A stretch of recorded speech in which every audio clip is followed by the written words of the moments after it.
the Health and Wealth Radio Network. Wake up with the Steve Kane Show. Just tell me what your problem is. With replays overnight, every night. WNN.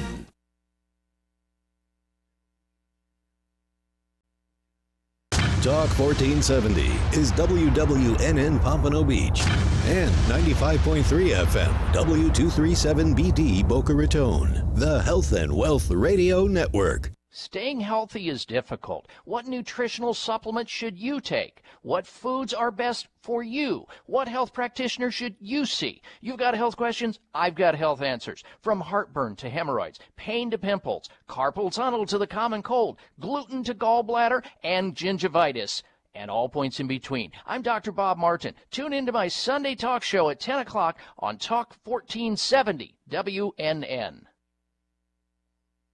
Would you like to have a whiter, brighter smile? Well, you can at JJ Dental for the month of March, in-office teeth whitening for just $250. The usual cost, $600, but for the month of March, just $250. Call and schedule your appointment today. 954-463-7262. 954-463-7262. Online, jjdentalpractice.com.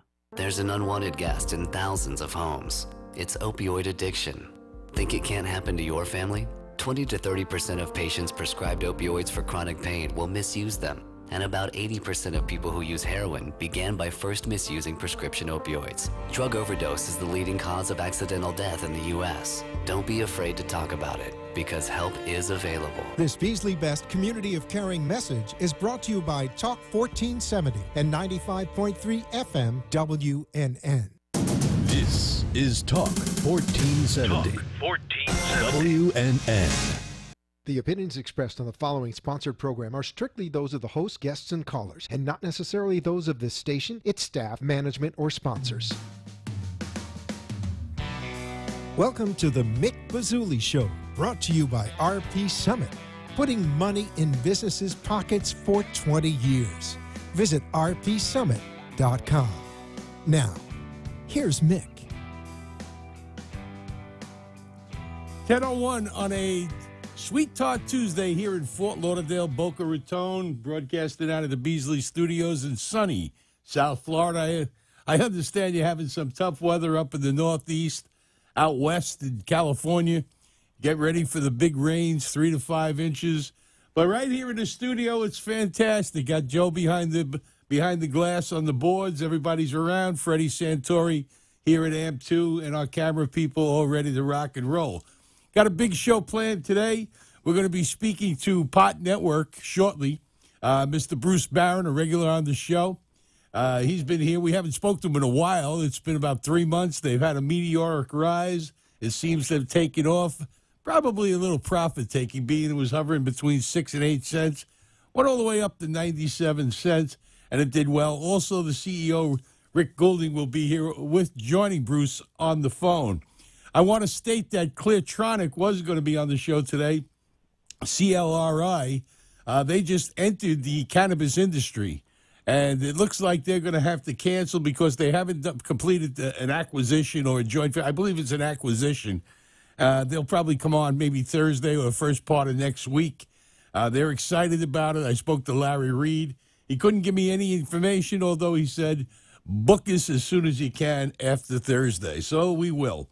And without further ado, POTN, Pot Network, again, doing fantastic. It's been about a year since they came on the show. I think the first show was June of last year. They had just eclipsed the $1 million mark, and it's been up all the way.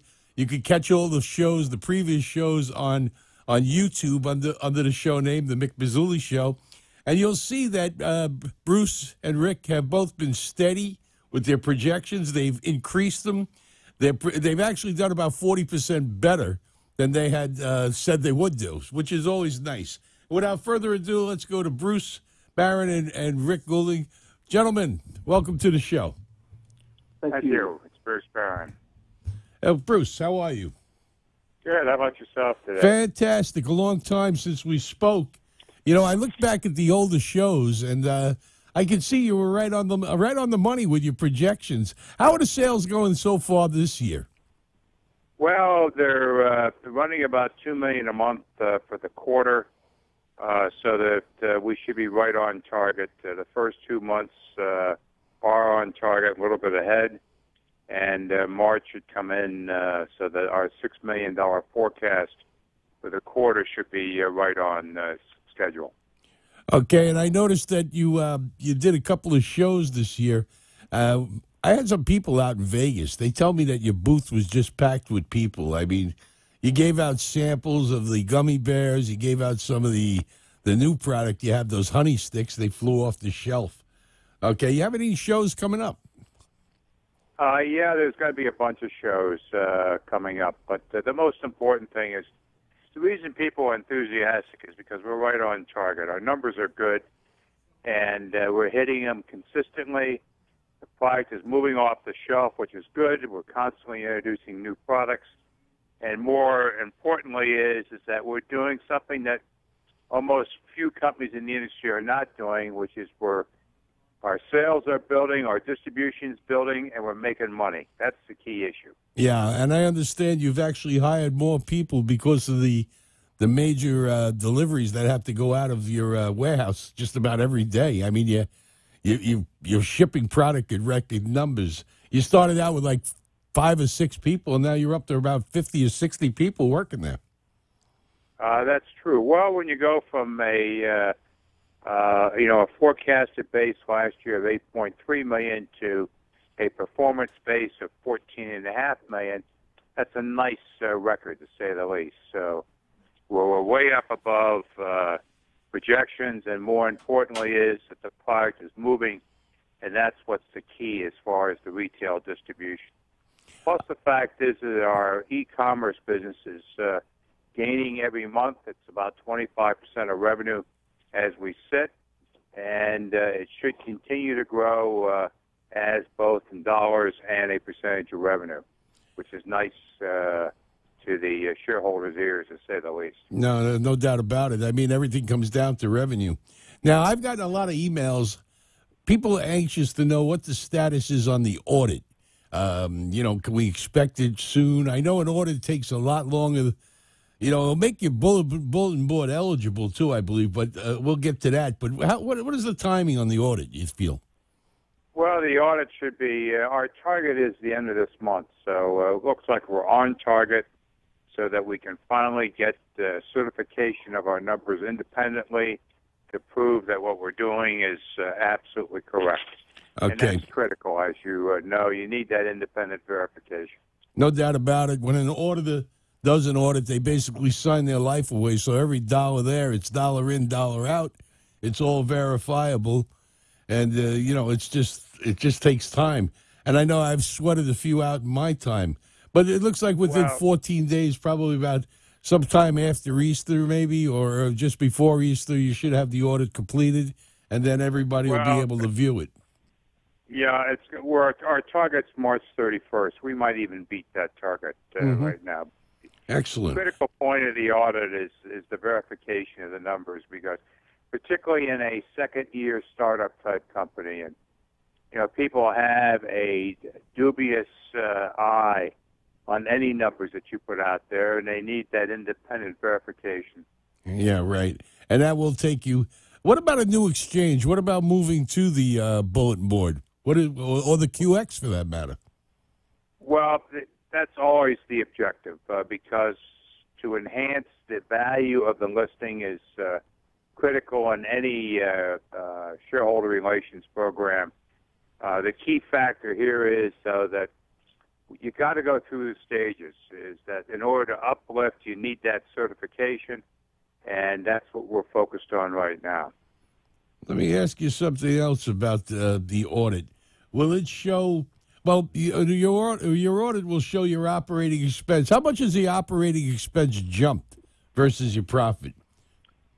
Well, that's a good observation. The key here is that the reason for now the immense profit that's anticipated for the current year is because of the very substantial marketing costs that were absorbed and incurred in the last quarter of 2017. so that our marketing now is well in place. The product should move through distribution nicely, and the shelf movement should continue to be enhanced. Mm-hmm. A lot of questions also, and I know you have a note with Sign and Drive, I believe the note is with. What is the status on that note? Well, we're like any note of that nature. It's in negotiations. Hopefully it will be resolved in a very positive manner for the shareholders, and that's definitely a focus in the current fiscal year. I know a lot of notes with public companies are negotiable, and they work it out one way or the other. It just takes a little time. I had a note also at one time, which I stopped it, and I was able to pull that note, repay it, so it never hit the conversion point or any of that. So it basically saved myself. I don't know, Rick, are you on the line? I am. Okay, Rick, I got a question for you, sir. Welcome to the show, by the way. Okay, Bruce and I, we get carried away. Let me ask you about sales projections for the coming year. What do you project for 2018? You're off to a good start, according to Bruce. The first quarter should hit $6 million. Do you see any growth, any future growth coming up? Well, I think we're poised for growth. The new products that we have online, the overwhelming response we have to our current products, the quality is out there.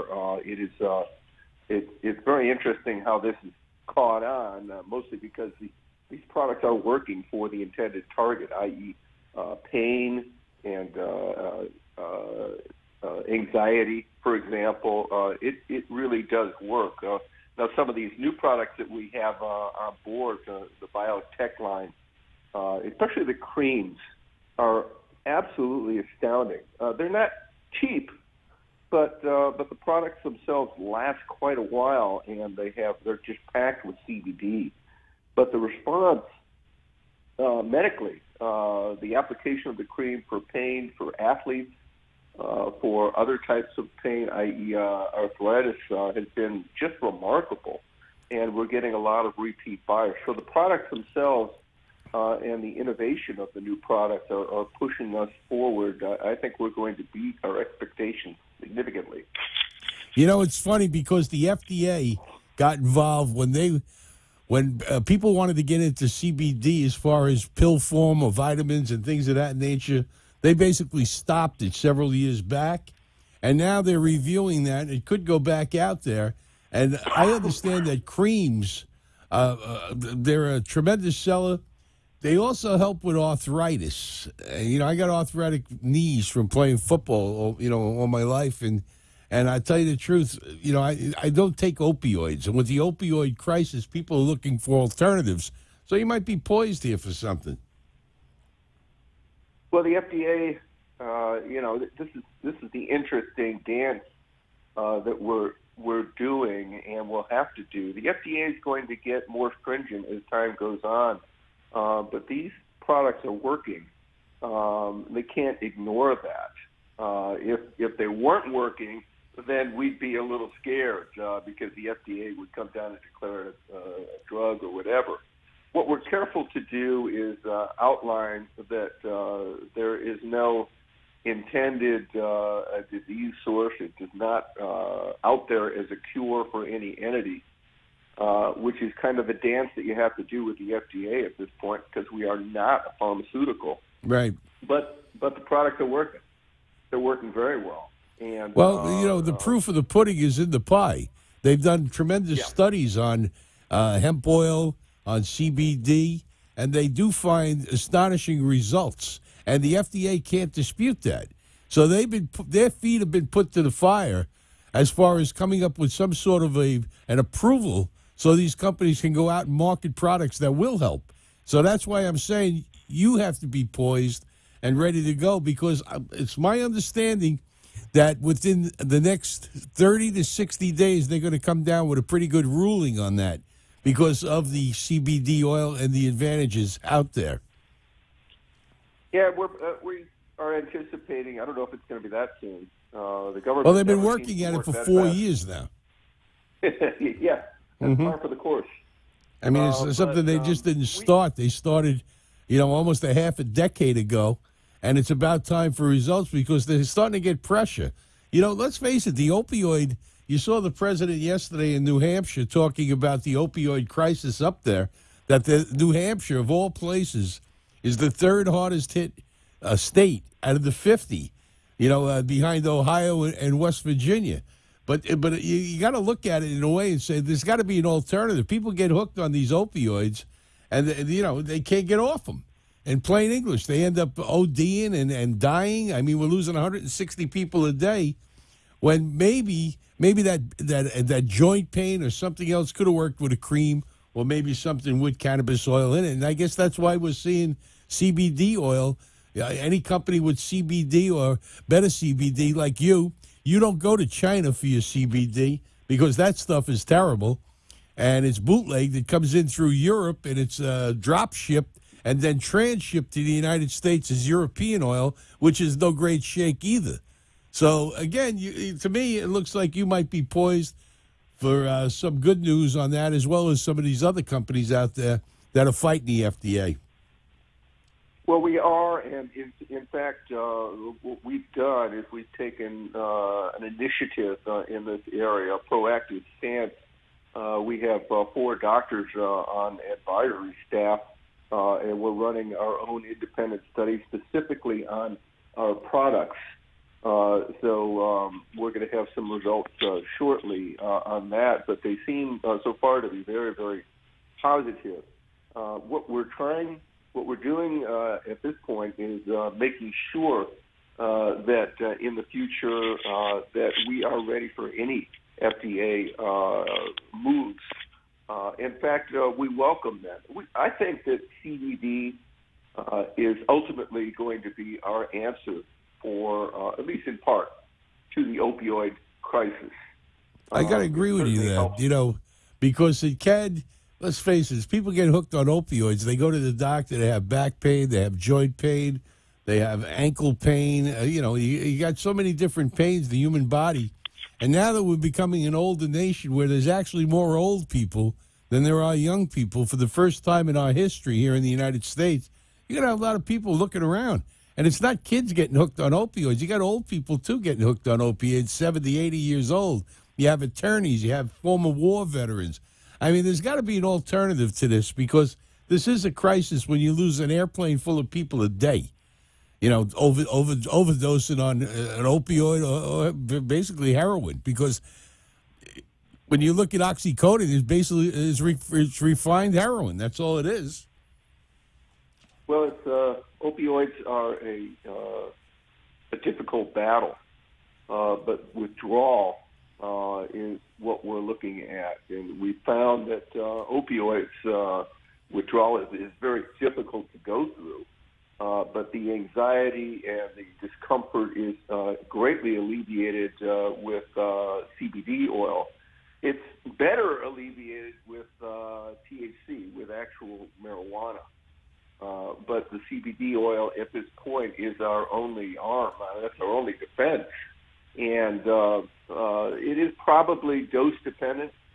The greater the addiction, it probably would lend itself to more concentrated CBD oil. And that's part of the reason why we have, some concentration differences in our products. They're different for different people. Everybody responds differently. But it's out there. We find that patients have to fight two things, right? They have to fight their own disease and, unfortunately, the government sometimes. And that's pretty much what's happening. Sometimes the government can be your worst enemy.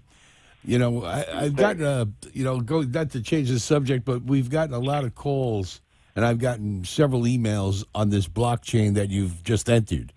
And it seems like you're coming into the 21st century, because you're going to have to explain to the shareholders. A lot of them just don't understand what blockchain is. Which one of you gentlemen want to take the floor on this one? I'll take it. I'll take it on you there, Mickey. By the way, take it easy on a 70-plus-year-old, will you? Okay, I hear you. As a ex-New Yorker, I could object to that very easily. Well, they say the 70's the new 50 and 60's the new 40. And so I guess if you're 30, you're an embryo. I'm going on 21. I don't know about you. Anyways, Mickey, a couple good things. We're Last year we beat our forecast by 71%. This year we're on target to have another 60-70% gain if we just continue on as we are. But on the cryptocurrency, what's interesting here is most banks now are refusing to take depository cash for all kinds of reasons. So you're almost forced to go into an alternative currency like cryptocurrency. We're going to be one of the first ones in there in the cannabis area, and I think that's very positive. That's another sign of the innovation of management here in the marketing group, is that we're one step ahead of competition, and that's what makes us exciting. Well, you're the 500-pound gorilla in this industry right now. I mean, you're only in business about a year, really. If you have a 1,000-pound gorilla, for Christ's sake.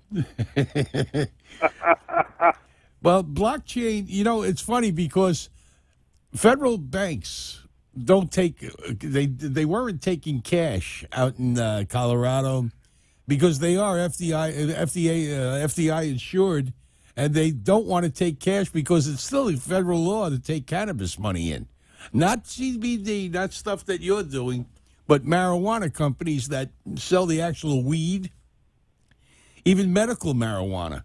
Okay, the federal government still isn't too keen on that. They can say they are, but they're not. And cryptocurrency, they can't do anything with crypto. Well, but the key issue is that if you go to Bank of America, they start to get cross-eyed on you if you make a deposit in cash of over $300. So what do? I mean, the average sale is in that variety, so that you've got to go into an alternative currency in order to continue to build your sales. And the beauty of Pontiac is it has a very dynamic sales growth, no matter how you look at it. You go from 0 a year ago to 14 million plus, and we continue on at the rate we're going. We're going to be doing 24 to 25, 26 million, even though the forecast is slightly higher. So, what do you do with that? This is a cash-driven business. Yeah, well, that's a lot of these companies out there wish they had that problem. They got Walmart floats and hot dog truck revenue. I mean, you see it every day. That's why you become the darlings of the pink sheets. You trade very healthy. I mean, you trade 20, 30 million shares a day on great days. You traded as high as 85 million. I mean, you have a shareholder. How many shareholders do you have now? Well, we should be somewhere in the 3,000 share range. It's hard to get an exact count because of shares that are held in street name. Right. They're in DTC or whatever. I mean, you just can't. We do have a good, as you're pointing out, we do have a good liquidity, which is good. A shareholder can get in, or a potential investor, and he can find a way to exit because of the activity. Yeah, that's true. It's a healthy stock. It trades really well. Yeah, the receptivity of any stock. Are you going to expand your operation as far as? I know you have a lot of distribution all over the country. You're in different stores, and how many stores do you have? You had 10,000 at one time. What are you out there in? Well, I think that the number is hard to verify, but we're in that ballpark. Mm-hmm. Obviously, what we're trying to do is increase sales per store, and at the same time look for new areas of distribution, such as e-commerce, which is now starting to perform nicely. And the beauty of that is you get a higher gross margin on e-commerce business. And that's where the company's going to be focused this year. Mm-hmm. Bottom line and top line growth. That's the critical issues. And you're projected about 25 to 26 million in sales this year? Well, Harbinger put our projections up a little bit better than that. So, but we're on target. That's the critical issue. And there's nothing like kicking the hell out of numbers. Yeah, well, you said it on the first show. You said I'd rather be a little bit cautious in my numbers projections, and then you broke $2 million 2 months later. You said, what did you tell me? You'd rather be a little lower than higher. Promise a little bit less and give a little bit more. Well, that's what you learn in New York, Mickey. What can I tell you? Yeah, right? I hear you. Well, we're not everybody out there selling the Brooklyn Bridge. We're out there selling performance. That's the key you issue. perform so far. I mean, anybody, the proof of the pudding's in the pie. I put every show on YouTube from the first one you did, I believe, was June 7th of last year. We had about 60,000 views on YouTube of that show, 58 or 59,000. So if anybody ever wants to see the consistency of a company, it's easy. Just go back and look at the old tapes. They're all there. I mean, you haven't puffed your product. I mean, a lot of companies I've had the last year aren't even in business anymore. They've either privatized or they've moved on. They've changed direction. You know, you've been consistent all the way, gentlemen. I got to say that much for you. And I never questioned the management of this company because it seems from top to bottom you got it pretty well laid out right. Well, the train's going north, Mickey, and my answer to everybody is get on. Because all of a sudden you're going to wake up and you say, why didn't I? Well, you know, I bought stock at 5 and 6 cents, and I sold some. I needed the money, and I'm kicking myself when I saw you go to 97 cents. I wanted to pull the remaining 12 hairs out of my head. I guess there's a lot of people out there with regret. Is that why you have a big red mark in your forehead? Huh? Mickey? Is that why you have a big red mark in your forehead? Yeah, your head against from the punching wall? myself or from somebody else hitting me. But I appreciate you guys coming on, and I wish you the best of luck. I hope I answered the questions that was sent to me. I hope you gave them the right answers from all the I guess, shareholders or wannabe shareholders that had certain questions they wanted answered. I hope I covered them all. And we'll follow your progress and bring you on probably in another month or so, and we can talk about it. Or maybe I think it would be a good idea after the audit, and then we'll talk about moving to the bulletin board. Absolutely. I mean, the objective here is to gain a higher quality security that makes shareholders happy, and more importantly is it gives them the confidence that we know what we're doing. It also is a less manipulated board. I mean, you got shorts coming at you. You know, pink sheets are pink sheets are pink sheets, they say. But when you move up, the next step is the NASDAQ. And once you get there, I don't think anybody's going to catch you. You're going to be fine. Okay, but I appreciate it, Jensen. I'll catch up with you next time. Thank you, Mick. Okay. Thanks, guys. Thank you. Bye-bye. I'll tell you, they really do have solid management. Bruce Barron's always been a favorite. You know, he goes back to the Nixon administration. He was part of President Nixon's advanced team that went over to China. And they opened China so Mao Zedong was still alive, so Richard Nixon could go and open it. So he's been in Washington. He's been a consultant all over. Rick knows product line in and out. Okay, he's been around forever, and they've been consistent in everything they've done. They just seem to work well together. And the other people that I've spoke to at the company seem all right. So it's Pot Network, POTN. I hope I got a lot of your questions answered, and we'll move on. Next week we will bring on. Hopefully, we'll bring Cleartronic on, and they'll be able to tell us about what's going on over there. They come to life. They've moved into cannabis business. I don't know just whether or not it's what could it be? I know they're traveling all over. You know, they were in Colombia, they were in Kentucky, and I know Kentucky is a very, very powerful area as far as quality of growing cannabis plants. They grow them in hothouses. I mean, you can grow them in the Aleutians nowadays, but it's something about the Kentucky soil. I guess that's why the great racehorses come from there. And speaking of racehorses, Freddie Hudson's a good friend of mine. Okay, racing family, harness standard-bred horses, along with Billy Houghton and so many others from the industry that I know personally and that I really, really enjoy. They you know, horses, they're shot up with beauty. These are magnificent animals. They've entertained us. They've gone into battle with us. They've moved us out west.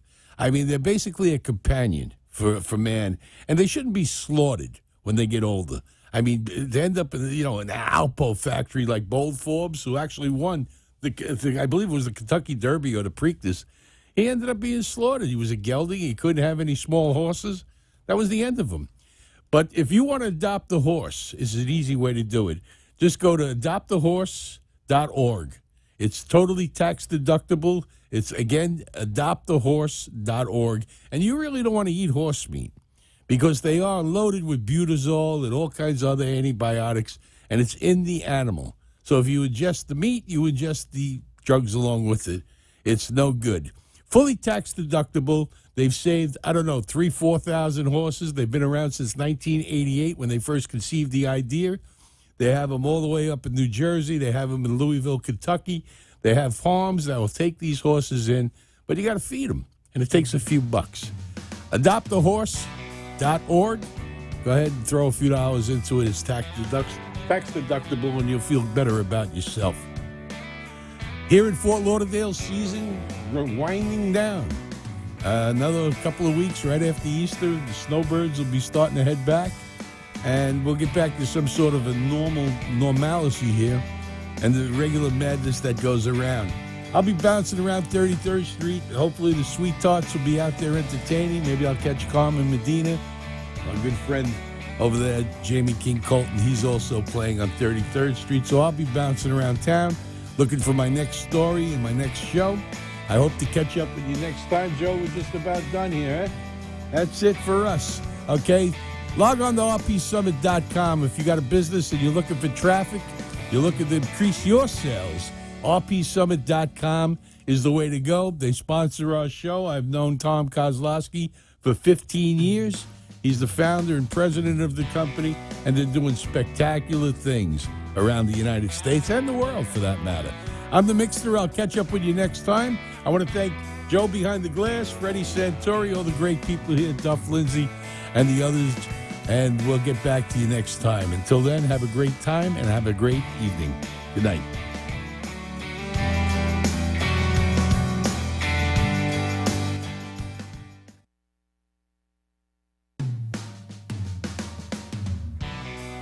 Thanks for listening to the Mick Bazzuly Show, brought to you by RP Summit, putting money in businesses' pockets for 20 years. Visit rpsummit.com and tune in again next time for the Mick Bazzuly Show.